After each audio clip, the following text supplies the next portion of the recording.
ఇంకా ఎపిసోడ్లోకి అయితే వెళ్ళిపోతే శ్రీధర్ దగ్గరికి అయితే వస్తారు కాంచన అలాగే కార్తీక్. ఈరోజు అసలు నా జాతకం ఎలా ఉందో చూసుకుందామని చెప్పేసి రాశి ఫలితాలు తీసుకొని జాతకం అయితే చూసుకుంటాడు శ్రీధర్. చూసుకోగానే ఏంటి దరిద్రం దశావతారాలుగా వస్తుంది నాకు, అసలు ఏం జరగబోతుంది ఈరోజు నా జీవితంలో అనుకుంటూనే కాలింగ్ బెల్ మోగ్గానే వెళ్ళి తలుపు తీస్తాడు. తలుపు తీసేసరికి అక్కడ కాంచన ఉంటుంది, పక్కన కార్తీక్ కూడా ఉంటాడు. అప్పుడైతే ఇంకా కావేరి రా, నీకోసం మీ చుట్టాలు వచ్చారు అని చెప్పేసి కావేరిని పిలవగానే కార్తీక్ అయితే నేను మీకోసమే వచ్చాము, మీతో మాట్లాడాలి అని చెప్పేసి అంటూ ఉంటాడు.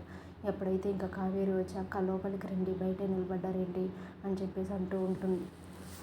అప్పుడైతే ఇంకా శ్రీధర్ అంటూ ఉంటాడు, ఏదో మొహమాటం కోసం నా పేరు చెప్తున్నారు కానీ నా కోసం వీళ్ళు ఎందుకు వస్తారులే, నీకోసమే వచ్చారు కావేరి, ఏంటో అడుగు అని చెప్పేసి అంటే అప్పుడు కాంచన అయితే మీకోసమే వచ్చామండి, ఇలా కార్తీక్కి దీపకి పెళ్లి చేద్దాం అనుకుంటున్నాము, మీరు కార్తీక్ తండ్రిగా వాడి దగ్గర నిలబడి కన్యాదానం తీసుకోవాలి అని చెప్పేసి చెప్పగానే నేను వాడి పెళ్ళికి రావడం ఏంటి, దరిద్రమైన దీప పెళ్ళికి నేను రావడం ఏంటి, అసలు నేను పెళ్ళికి రావాలి అంటే నాది ఒక కండిషన్ అని చెప్పేసి అంటూ ఉంటాడు శ్రీధర్.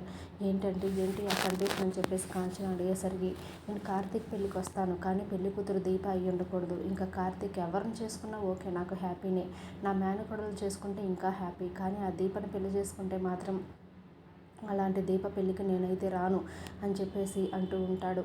అప్పుడైతే ఇంకా కాంచన ఇవ్వండి జరిగింది నేను చెప్తాను వినండి, ఇలా తాళి అయితే తెంపేసింది జ్యోత్స్న, తెంపిన తర్వాత వాళ్ళు మనకు సారీ చెప్పడానికి వచ్చారు.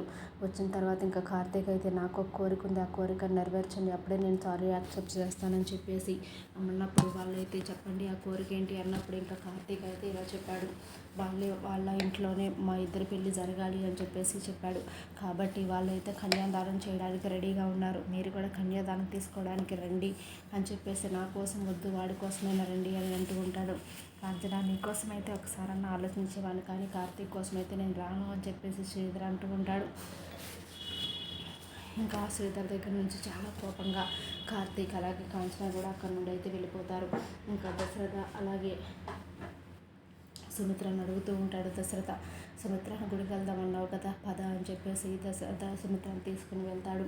అలా గుడికి వెళ్ళిన తర్వాత అక్కడ మొన్న కనిపించిన స్వామీజీ అయితే కనిపిస్తాడు. స్వామీజీ కనిపించినప్పుడు ఒకసారి సుమిత్ర అంటూ ఉంటుంది, ఏమండి స్వామీజీ గారు ఇక్కడే ఉన్నారు, ఒకసారి వెళ్ళి కలుద్దామా, మొన్న ఇలా అన్నాడు కదా అసలు ఏం జరుగుతుంది ఏంటో నాకైతే ఏం అర్థం కావటం లేదు అని చెప్పేసి వెళ్ళి స్వామీజీని అయితే కలుస్తారు.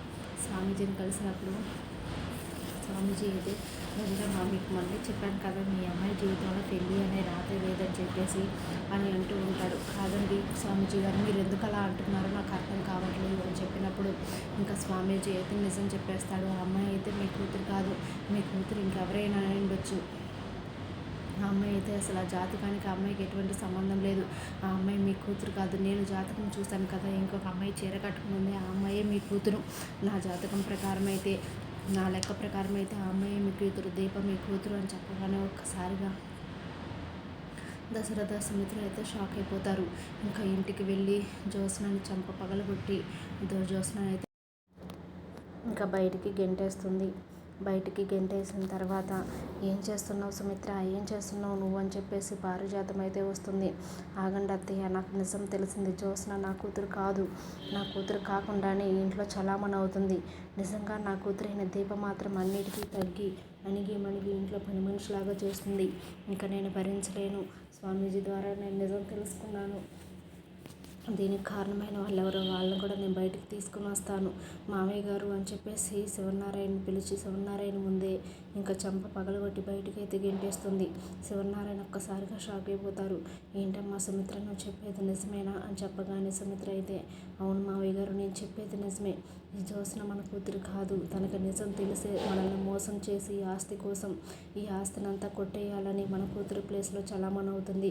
కానీ నిజం చెప్పాలంటే మన మనవరాలు దీప, ఈ దీప మాత్రం అలాగే పేదరికంలో పెరిగి పేదరికంలోనే ఉండిపోయింది, నా కూతురు కానీ జ్యోత్స్న మాత్రం ఇలా అన్ని సుఖభాగ్యాలు అన్నీ అనుభవిస్తుంది అని చెప్పేసి సుమిత్ర అయితే ఇంకా శివనారాయణతో చెప్పగానే శివనారాయణ అయితే ఈ దాసు కూతురు నా ఇంట్లో ఉండడానికి వీల్లేదు, బయటికి తోసేయమని చెప్పేసి బయటికి అయితే తోసేస్తారు.